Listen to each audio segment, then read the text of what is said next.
ఎంత కష్టపడ్డా, ఎంత ఉన్నత చదువులు చదివినా కూడా మిలియనీర్ కావాలంటే అంత ఈజీ కాదు.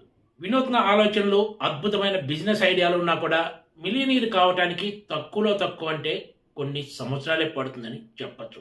కానీ భారత్‌లో ఒక బుల్లి మిలియనీర్ అవతరించాడు. ఆ చిన్నోడు ఎవరనుకుంటున్నారా?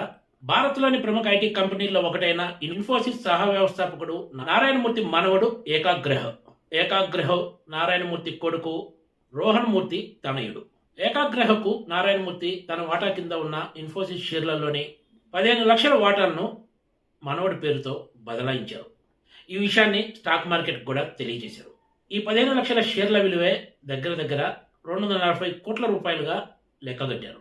దీంతోనే ఏకాగ్రహ్ 4 నెలల వయసులోనే మిలియనీర్గా మారాడు. ఈ షేర్ల బదలాయింపుతో ఏకాగ్రహకు ఇన్ఫోసిస్లో 0.04% వాటా దక్కినట్లయింది.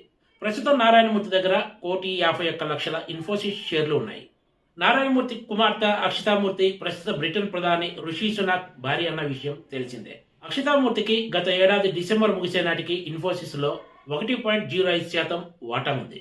తాత షేర్ల బదలాయింపుతోటి ఏకాగ్రహ అతి చిన్న వయసులోనే వార్తల్లో నిలిచాడనే చెప్పొచ్చు. Please subscribe TG TV.